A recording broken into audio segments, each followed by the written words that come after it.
라고 하죠.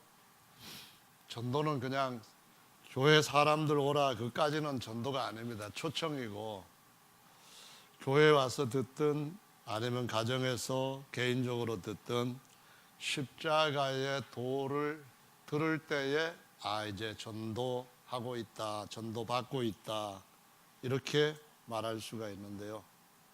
오늘은 주님이 전도에 미련한 것으로 믿는 자들을 구원하시기를 기뻐하신다. 요 말씀을 가지고 함께 은혜를 나누려고 합니다.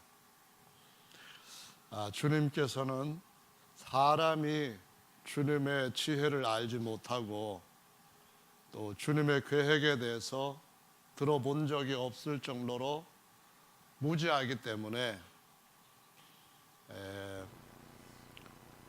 주님이 우리에게 주시고자 하시는 그 놀라운 것들은 고린도전서 2장의 7절 말씀에 기록이 되어 있는 것처럼 7절부터 9절에 기록되어 있듯이 영원 전부터 하나님께서 우리의 영광을 위하여 예정하신 것, 이것이 감추어져 있었고 이거를 주님이 가르쳐 주심을 통해서 비로소 알게 되었다고 말씀합니다.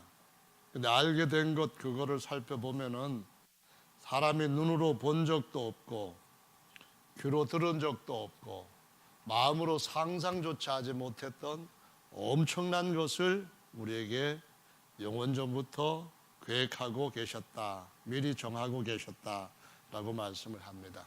그래서 이것을 우리가 주님 앞에서 같이 다른 사람들한테 나누어주는 이 일을 통해서 계속 사람들이 그것들을 보고 그 일에 참여하게 하는 것을 기뻐하신다고 오늘 본문에서 말씀을 하신 것이죠.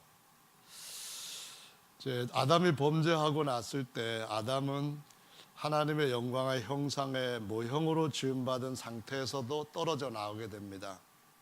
그래서 하나님이 찾아오셨고 하나님께서 아담의 무화과 나무 잎으로 만든 이렇게 가운같이 만들어 입은 것을 벗기시고 가죽옷을 지어 입히셨습니다. 만약에 하나님께서 아담이 범죄한 상태로 그 무화과 나무 이파리만 입고 부끄러움을 그냥 가린 상태로만 있었다고 한다면은 아담이 창조된 결과는 아주 비참한 결과가 될 수밖에 없었던 것이죠. 다시 말하면은 창조는 굉장히 큰 일입니다. 위대한 역사예요. 그 중에서도 만물의 영장이라고 사람들이 다 인정하는 사람을 창조하신 일은 정말 대단한 역사가 틀림없습니다. 그런데 사람이 그만 모형에서 잠시 후에 실체로 변화되어야 될 그 기간을 기다리지 못하고 범죄함으로써 사람의 상태는 마귀와 함께 영원한 고통 가운데 떨어질 수밖에 없는 그런 신분, 그런 상황 속에 들어가게 된 것이죠. 그럼 하나님이 찾아오시지 않았다면은 하나님이 그들한테 그런 상황에서부터 나올 수 있는 어떤 방편을 주시지 않았다고 한다면은 이 아담과 하와의 상태는 정말 비참한 상태입니다. 따라서 하나님이 찾아오시고 그들한테 가죽옷을 지어 입히시고 하는 것은 창조 못지않게 하나님 앞에서 사람이 받을 수 있는 엄청난 복이라는 사실을 우리가 인정하지 않을 수가 없습니다. 여러분 그렇게 믿지 않으십니까? 하나님은 아담이 범죄하고 난 뒤에 곧바로 또 다른 아담을 만드실 수가 있는 분입니다. 그럼 아담의 창조는 사실상 실패한 것으로 아담 자신한테는 영원토록 엄청난 한 번의 실수에서 찾아오는 참 상상할 수 없는 고통이 그에게 주어지는 겁니다. 그러므로 창조보다도 못지않게 중요한 것은 하나님이 찾아오셔서 그들에게 다시 살 수 있는 길을 열어주신다는 거였거든요. 그런데 오늘날 보면은 우리 주변에는 정말 많은 사람들이 아담이 범죄하고 난 상태, 하나님이 꼭 찾아가셔서 그들한테 가죽옷을 지어 입히셔야 하는 그런 상황 속에 떨어져 있는 사람들이 너무나 많습니다. 하나님이 그들을 다 창조하셨습니다.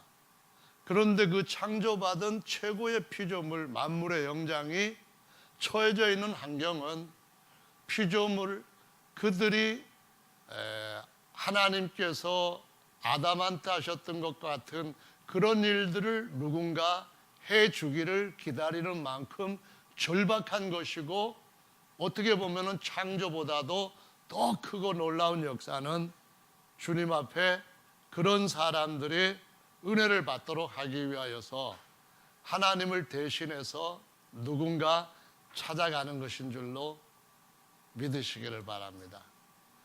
이 말은 창조보다도 더 놀랍고 대단한 일을 누군가가 할 수 있다고 하는 것을 의미하는 것입니다. 아멘.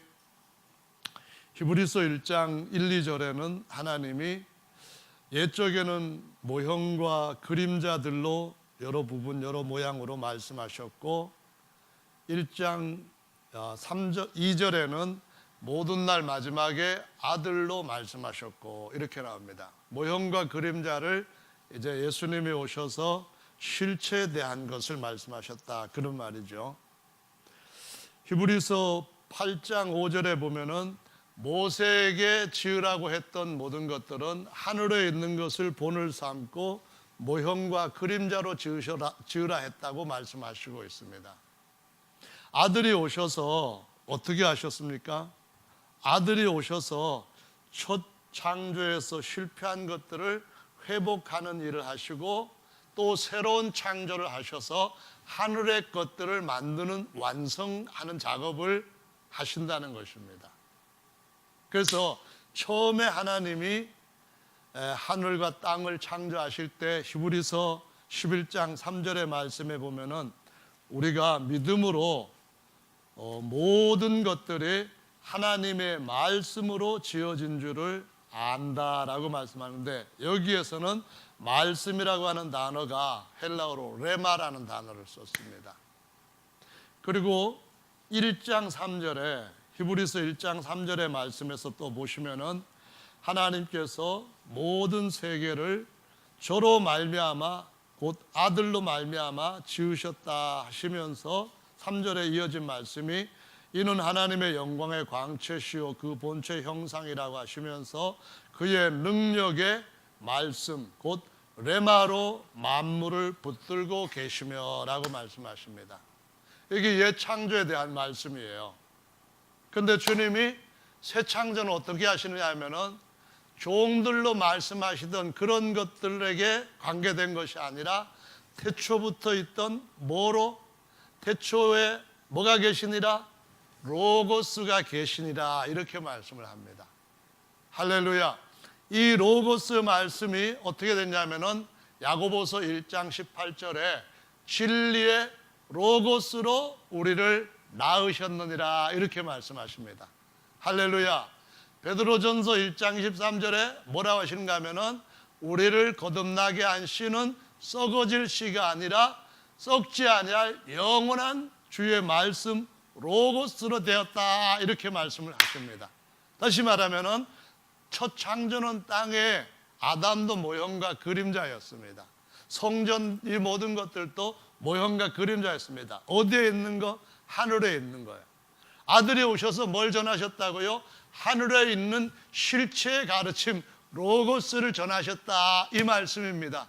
할렐루야. 그래서 종의 신분이 아니라 천사보다 월등한 아들로서 하나님의 영원한 형상이 되게 하시고, 할렐루야, 하나님이 영원히 거하실 수 있는 하나님의 집으로 새롭게 창조돼가는 새 창조를 일으키신다라고 말씀을 하시는 겁니다. 그래서 옛 창조는 겉사람 만드시고 안에 영을 불어넣어 속사람을 불어넣어서 완성을 하시지만, 새 창조는 어떻게 하십니까? 진리의 로고스의 말씀으로 우리의 속사람이 다시 살게 하시고, 아담이 실패했던 것들을 회복하실 뿐만 아니라 다시 하나님의 영으로 태어나게 하시는 일을 하신다는 것입니다. 할렐루야. 그 후에 우리의 이 속사람의 형상, 겉사람이 하나님의 영원한 처소로, 하나님의 영원한 형상으로 세워져 가도록 이 겉사람까지 새롭게 진리의 말씀으로 계속 지어가고 있다라고 말씀하신 것이 에베소 2장 말씀 안에서 너희도 성령 안에서 하나님이 거하실 처소로 어떻게 돼간다고요? 새롭게 지어져 가고 있다라고 말씀하시는데, 저와 여러분들 중에 어떤 이들은 대단히 나무 같던 그런 좀 질이 별로 안 좋은, 가치가 없는 그런 상태에서부터 아주 값진 보배로운 돌로 지어져 가고 있는 줄로, 더 다듬어지고 더 단련돼 가고 더 값지게 이루어져 가고 있는 줄로 믿으시기 바랍니다. 이거는 하나님이 낳으신 것이 아니에요. 하나님은 영이 낳는 것은 영입니다. 하나님이 영으로서 그런 우리의 신령한 육체에서부터 변화받는 신령한 그런 몸을 낳는 것이 아니라 지어가신다, 그 말입니다. 속사람은 낳으셨지만 겉사람은 점점 어떻게 해요? 아주 놀라운 보석 같은 산돌로서 새 창조해 가고 계신다는 것을 말씀하고 있습니다. 그래서 예전에는 예수님을 볼 때도 육체대로 보았지만은 이제는 아무도 육체대로 보지 않고 그리스도 안에 있으면은 누구든지 뭐라고요? 새로운 피조물이라 라고 말씀합니다. 실제로 우리 자매님, 우리 조자매님, 지은이 자매님 주일날 못 나오고 공부한다 할 때 엄청 걱정을 했거든요. 이 걱정은 정말 걱정도 팔자다 그러는지 모르겠습니다만은, 정용길 집사님이 미국으로 유학 간다고 할 때 엄청 걱정했거든요.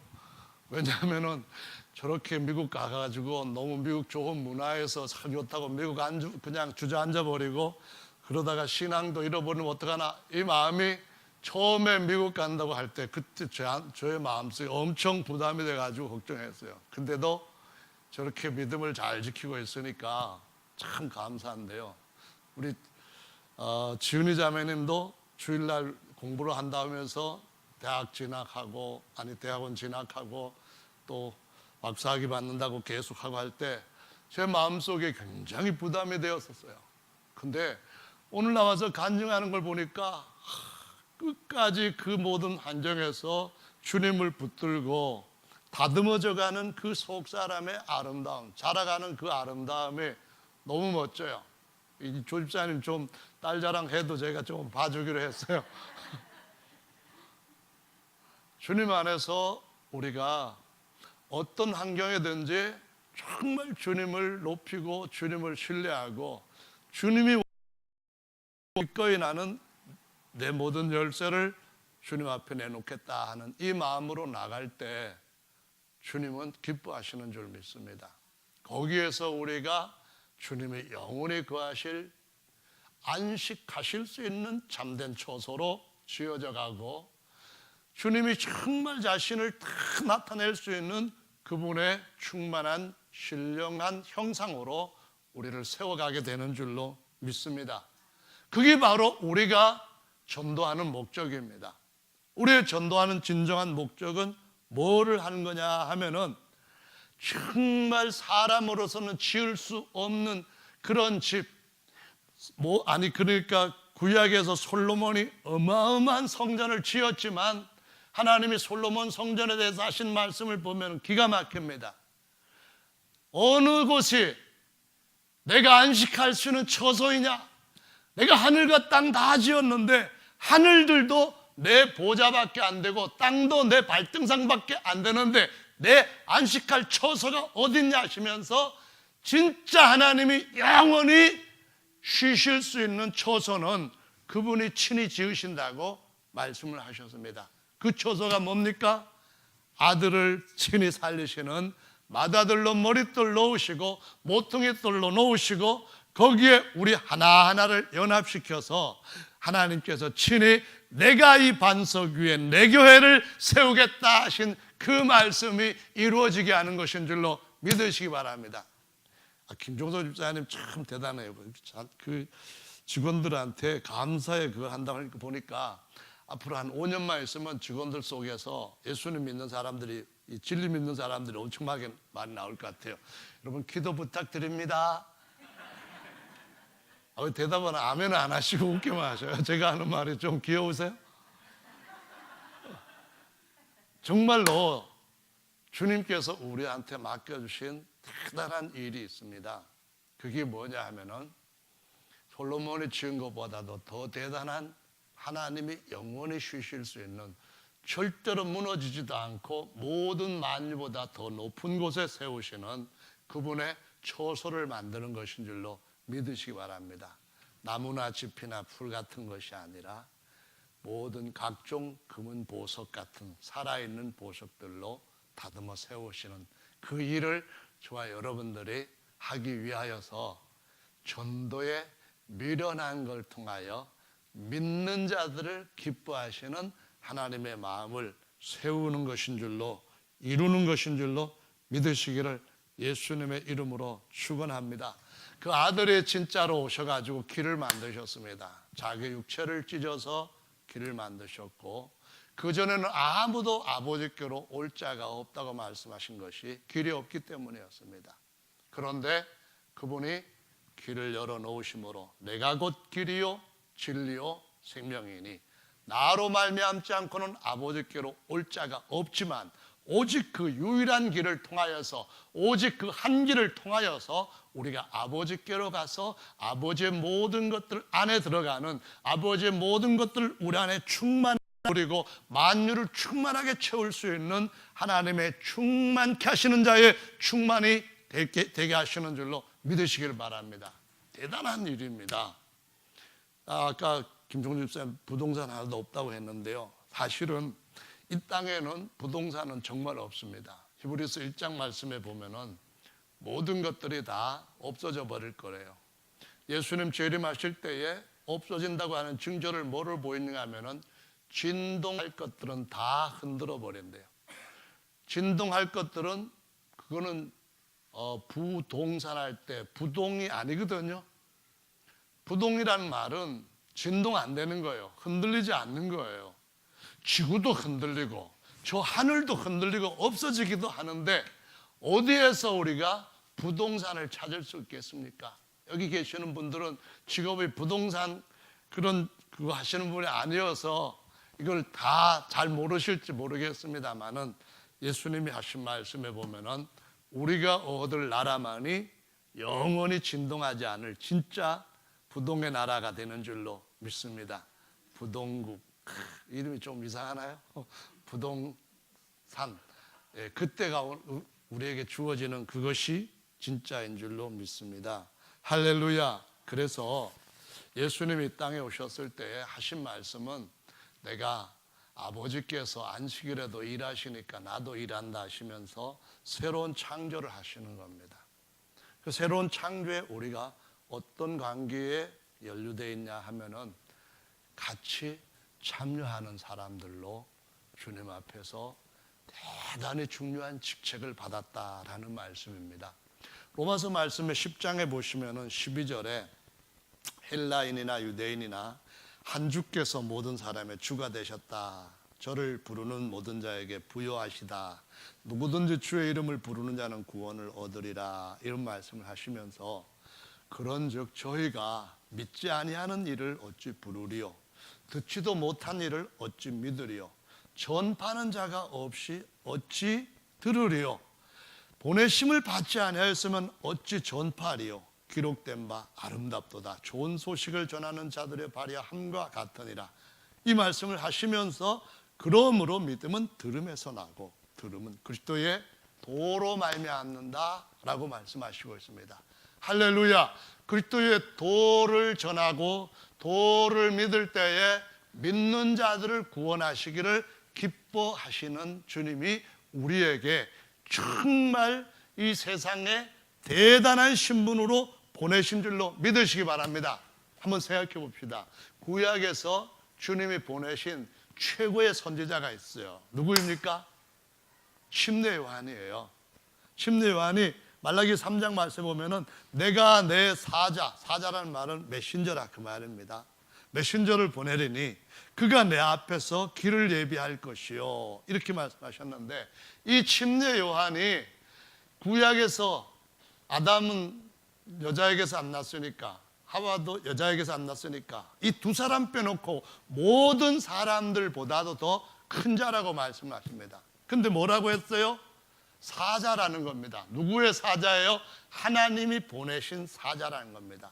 하나님이 보내시지 아니하시면은 어떻게 전파하러 가겠느냐, 이 말씀을 하시면서 전파하는 자가 있어야 믿고 구원을 얻는다고 말씀을 하시면서, 전능하신 하나님이 실제라도 누구를 구원하시려고 한다면은 전도하는 사람을 통하여서 듣는 그 사람을 믿고 주님 앞에 그 도를 받을 때에 그 사람을 구원하시기를 기뻐하신다라고 말씀을 하시고 있습니다. 그러니까 하나님은 우리 없이, 아니 보내심을 받은 자 없이 혼자 일하실 수가 없다라는 말씀을 하시고 있는 건데요. 할렐루야. 그런데 그 구약에서 선지자는 무슨 일을 했느냐 하면은, 최고의 큰 선지자 침례 요한은 다른 거 한 거 없어요. 기적을 행하였거나 아니면은 뭐 대단한 하늘의 비밀을 얘기했거나 그런 거 없어요. 뭘 했습니까?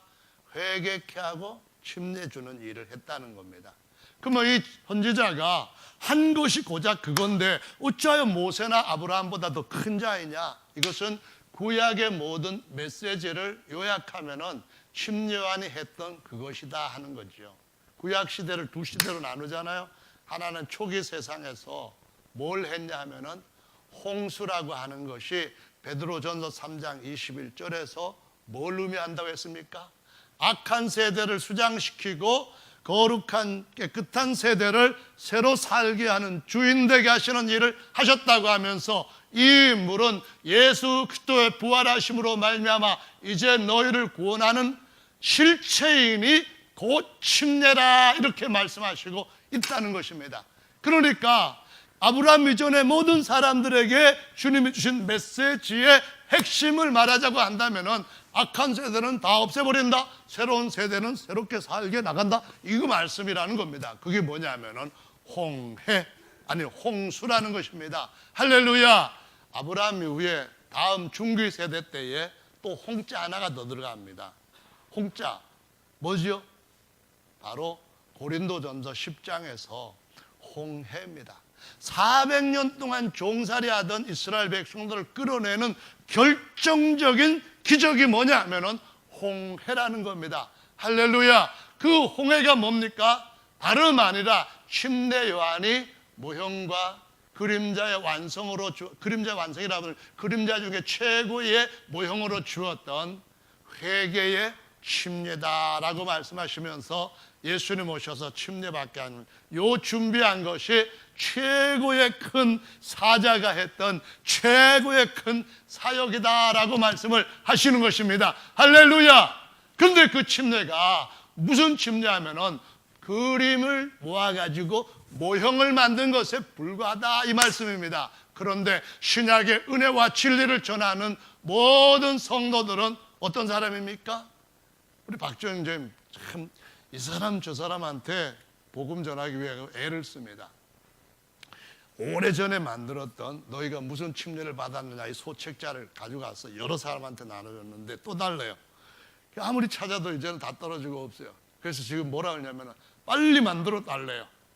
왜냐하면 전할 때가 아직도 많이 있으니까 빨리 만들어 달래요.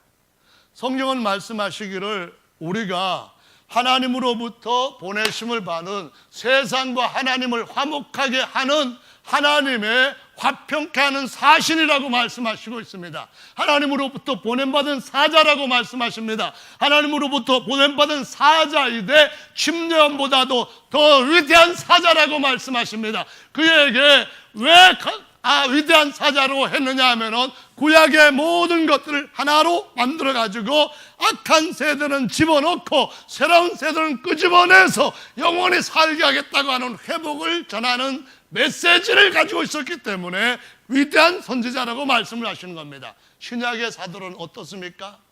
예수님이 요한복음에서 부활하시고 난 뒤에 두 가지 것을 말씀합니다. 숨을 내쉬면서 어떻게 하셨다고요? 성령을 받으라 이렇게 말씀합니다. 또다시 두려워하는 종의 영을 불어넣지 아니하고 하나님의 아들 되게 하는 영을 불어넣으시려고 창세기 2장 7절 말씀에 비슷하게 숨을 푹 내쉬면서 성령을 받으라 하시고 난 뒤에 23절에 이렇게 말씀합니다. 너희가 네 죄든지 사해 주면은 사해질 것이요. 많은 사람들이 예수님한테 와서 다시 침례를 받았지만은 예수님이 직접 한 사람에게도 침례를 주시지 않았습니다. 그럼 누구에게 주셨습니까? 주님이 보낸 사자에게 땅 끝까지 가서 너희는 모든 족속을 제자로 삼아 그 아버지와 아들과 성령이신 예수님의 이름으로 침례를 주라고 말씀하시면서 믿고 침례를 받는 사람은 어떤 죄를 지었든지 사해질 것이라고 말씀하시면서 너희가 그대로 두면은 네 죄든지 그대로 있을 것이다 라고 말씀을 하셨습니다. 그래서 박재원 형제가 자기 형한테도 형이 그런 사람이 아닌데 너무 형에 대해 가지고 생각하면 자기가 은혜 받은 것에 대해 생각하면 하는 전화를 찾아하면서 하는 말이 그래. 어떤 사람은 정말 하늘 세상에 있는 다 준다 해도 이것보다 귀한 거 없다 하는데 나는 정말 그 생각이 듭니다 하면서 내가 예수 이름으로 침례받고 성령 받은 거 생각하면은 이 세상의 모든 걸 다 준다 해도 절대로는 저는 안 바꾸려고 합니다. 이런 말을 하는데요. 정말 그 마음속에 진실이 느껴져요. 묻어나요. 손에서 만져지는 것 같아요. 가슴에서 이렇게 같이 이렇게 울림을 줘요.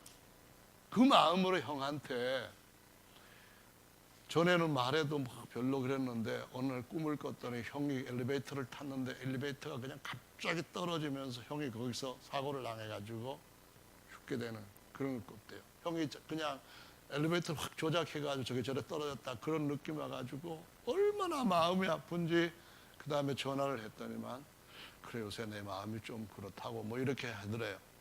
그 책 주고 기도하고 만나서 얘기를 했더니만 이 친구가 주님의 말씀을 그대로 받아들이면서 3일치 얘기하면 이상하게 들릴까봐 안 하고 했는데 집에 와가지고 같이 식사하고 교제하다가 그걸 했는데 내가 하나님이 한 분인 줄 알았지만 예수님이 그런 분인 줄은 정말 내가 귀신을 미처 몰랐는데 하면서 그대로 다 받아들인 걸 보고 정말 그냥 막 하는 거예요. 왜 그렇습니까? 왕이 보낸 사자는 지에 힘이 있기 때문에 권세가 있기 때문에 당당하게 나가는 것이겠죠. 할렐루야. 성령이 그 역사를 하시니까 그런 일이 일어나는 것이라고 생각이 돼요.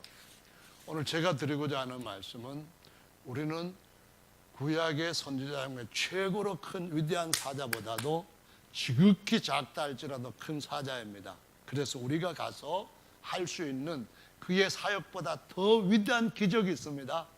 홍해에서 살아났던 것보다 더 위대한 기적이 우리에게서 나올 수 있습니다. 할렐루야. 홍수에서 살아났던 것보다도 위대한 기적이 우리에게서 나올 수 있습니다. 무엇입니까? 바로 은혜와 진리 말씀 안에 우리가 전파하는 이 복음 안에 이 최고의 아름다운 소식 안에 있는 줄로 믿으시기 바랍니다. 이걸 믿지 않으면 어떻게 전합니까? 보험을 하는 분들이 생각만 좀 잘 바꾸면은 진리의 말씀도 엄청 잘 전할 것 같아요. 예전에 기독교에 어떤 일이 많이 사람들한테 퍼졌는가 하면 아메이라고 하는 것이 있었어요. 다단계인데 제가 아는 몇 사람이 우리 교단에서도 있는 몇 분들이 아멘을 하면서 이거를 몇 년 동안만 수고하면은 그 다음에 뭐 한 60세 그때 돼서부터는 가만히 막 세상에 놀고 다니면서도 돈이 쫙쫙쫙쫙 들어온다. 그래가지고 그거를 전하는데 얼마나 열성적인지 모릅니다. 저한테도 뭐 밥 사주면서 막 계속해가지고 여기 들어오라고 막 그랬는데 저는 애초부터 그런 밥보다는 예수님 밥이 더 좋은 것 같더라고요. 그래서 그냥 뒀는데 몇 년 안 가보니까 사람들이 그거 정말 처음에 꿈꿨던 만큼 노력했던 만큼 돌아온 게 아니더라고요. 그건 정말 우리가 영원한 이 복음에 대해서 다른 사람들한테 그 정도로만 한다고 한다면은 주님은 우리의 삶 속에 신령한 복들과 물질적인 복들을 다 쏟아 부어 주실 거예요. 할렐루야. 먼저 그 나라와 그 일을 구하라. 그리하면은 이 모든 것들을 너희에게 더하시리라. 이 말씀 진짜 주님의 말씀이고 이루어질 말씀인 줄로 믿으십니까? 믿으면은 그 믿음을 의롭다고 하시는 거예요. 그래서 우리가 주님 앞에서 해주는 일이 이런 겁니다. 우선 하나님이 아담한테 그 무화과 나무 이파리 벗겼습니다. 우리가 가서 모든 육체는 풀이잖아요. 그 모든 영광 풀의 꽃 같잖아요. 솔로몬의 입은 모든 그 영광으로 입은 옷도 이 백합화 한 송이만 못하다고 하잖아요. 그러면은 그거 벗어버리시고 예수 그리스도로 옷 입으세요. 예수 그리스도 어린 양으로 옷 입으시면은 하나님께서 어느 날 정말 예수 그리스도의 겉의 모습처럼 영광스럽게 영원한 옷을 입혀주실 날이 올 겁니다 하고, 이거 우리가 그리스도 어린 양으로 옷 입혀주는 일, 하나님께서 아담에게 하셨던 일보다도 훨씬 더 대단한 일인 줄로 믿으시기 바랍니다. 할렐루야. 대단한 일 맞아요. 정말로 맞습니다. 이건 뻥이 아니에요. 정말로 대단한 일이라는 겁니다. 그래서 의인은 어린 양 밑에다가 나자를 쓰면은 오를 의자가 돼요. 그래서 예수님의 이름으로 침례를 받으면은 어린 양 옷을 입게 되고, 성령 받으면은 우리 속 사람이 영화롭게 되었다가 우리 겉 사람까지 영화롭게 되는 일이 되는 줄로 믿으시기 바랍니다. 성령 받게 하는 것은 무조건 하나님이 하시면 될 일이고, 우리가 할 수 있는 일은 어린 양으로 옷 입혀주는 일을 계속 해 가다 보면은 어느 날 꽃씨가 뿌려져 있으면은 비가 올 때 사막에 아무것도 없는 것 같은 그런 땅이었는데도 불구하고 꽃밭이 쫙 나오는 것처럼 이 땅에 수많은 사람들이 이 진리의 말씀으로 그 씨가 터지는, 꽃피는 역사가 일어날 줄로 믿으시기 바랍니다. 그걸 우리가 해야 되는 거예요. 할렐루야. 아멘. 그래서 말씀을 귀신이 훔쳐가지만 않는다면은 우리는 가능한 한 모든 사람들한테 예수 이름으로 침례받게 하는 이 일을 계속 해가야 될 줄로 믿습니다. 아멘. 효도가 뭐냐? 이걸 보면은 10계명에 5계명에 내 부모님을 잘 공경해라. 그러면은 장수하고 땅에서 복도 받는다. 이렇게 말씀을 약속으로 주셨는데요. 그 마지막 부모님한테 효도하는 것이 죽은 자를 장사하는 겁니다. 근데 예수님이 그 마지막 효도를 예수님한테 하는 어떤 제자가 되려고 하는 사람한테 대답을 특별한 걸 하셨습니다. 죽은 자들로 죽은 자를 장사하게 하고, 자기 아버지 장사 지내고 오겠다는데 그 말씀을 하시면서 너는 날 따르라 하셨어요. 그게 무슨 일일까요? 그게 바로 주님이 보여주고자 하시는 최고의 표적은 홍수보다도 더 큰 표적, 홍해보다도 더 큰 표적은 요나의 표적인 줄로 믿으시기 바랍니다. 요나의 표적이 뭡니까? 아버지한테 진짜로 예수님 안에 장사되게 하는 이것이야말로 최고의 주님께 받은 계명을 따라 부모께 효도하는 것인 줄로 믿으시기 바랍니다. 우리 자녀들한테나 친구들한테 예수 이름으로 침례를 받아서 그와 함께 장사되게 하는 거, 이게 아무리 육신의 부모를 죽은 사람들이 장사해봐야 별 볼 일 없습니다. 그냥 그렇게 하고 모든 사람들의 일생들을 다 마쳐왔습니다. 그런데 그리스도 안에서 예수님의 이름으로 침례받게 하면 이 장사는 최고로 영광스러운 심음이 되는 줄로 믿으시기 바랍니다. 할렐루야. 심는 거, 우리 아버지를 심어드릴까, 우리 아버지를 그냥 세상 사람들처럼 묻어드릴까, 이 차이가 어마어마하게 큰 차이인데, 이 차이가 바로 우리를 하나님 안에서 침례원보다도 위대한 주님의 사자로 만드시는 줄로 믿으시기 바랍니다. 복음을 언제 천사들에게 맡기신 적이 있습니까? 구약에서는 천사들이 와가지고 전했습니다. 근데 그건 그림자예요, 모형입니다. 그런데 더 완전하고 하늘에 있는 것들은 오직 하나님께서 아들들한테만 맡기시고 아들을 보내신다고 말씀하시고 있습니다. 다니엘한테 가브리엘 나타났습니다. 구약 성도들한테 미가엘 나타났습니다.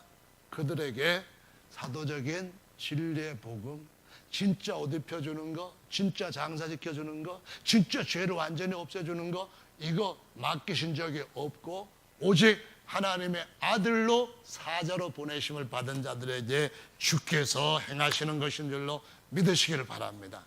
마지막 또 한 가지만 더 하겠습니다.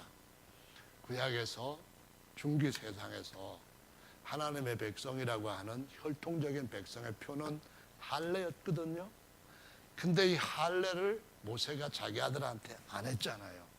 큰아들한테 할례를 안 했는데 하나님이 모세를 보내시고 숙소에서 만나셔서 모세를 죽이려고 하신단 말이에요. 근데 십보라 그 아내가 얼른 큰아들에게 할례를 해줍니다. 왜 죽이려 했는지를 알았던 거예요. 큰아들에게 할례를 해야 되는데 이 아버지가 안 했기 때문에 아들도 물론 죽겠지만은 아버지 먼저 하나님이 책임으로 죽이시려고 하는 거예요. 그런데 할례를 하니까 살려주십니다. 하나님이 우리한테 뭘 주셨습니까? 골로새서 2장의 말씀에 보니까 그리스도의 할례가 있다는 겁니다.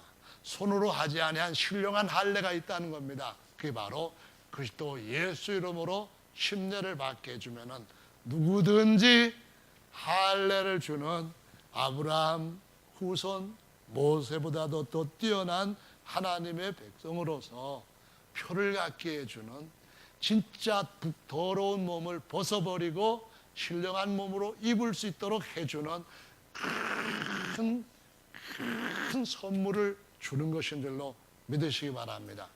여러분, 다른들에게 이렇게 대단한 것을 줄 수 있는 우리인데 그냥 그렇게 살면 우리의 인생의 목적에 맞는 만족할 만한 삶이 될까요? 안 되는 줄로 믿습니다. 아멘. 박재훈 형제가 와서 그런 얘기를 합니다. 예수님 침례교회 사람들은 얼마나 좋을까? 왜 그러시는데요? 맨날 이 말씀을 지금부터 몇십 년 들어왔을 거 아니야. 나는 지금 여기 듣고 너무 좋은데 지금까지 들어왔던 사람들은 얼마나 하나님 말씀 사랑하고 잘 전하겠습니까? 그래서 제가 대답을 그 다음은 안 했습니다. 이제는 저와 여러분들이 대답을 해야 될 때가 된 것 같습니다. 내년에 교회를 옮긴대요. 내년에는 보조를 맞추지 않으면은 좀 그럴 것 같습니다. 우리 사방에서 복음 전하는 형제 자매들이 또 다른 모든 사람들한테 이렇게 크고 놀라운 것들을 하는 하나님의 사자들인 줄로 믿으시고 그 일에 내년에는 더 많이 함께 앞으로 전진하는 그 은혜가 있기를 예수님의 이름으로 축원합니다. 아멘. 다 같이 각자 주님 앞에서 기도하는 시간 갖도록 하겠습니다.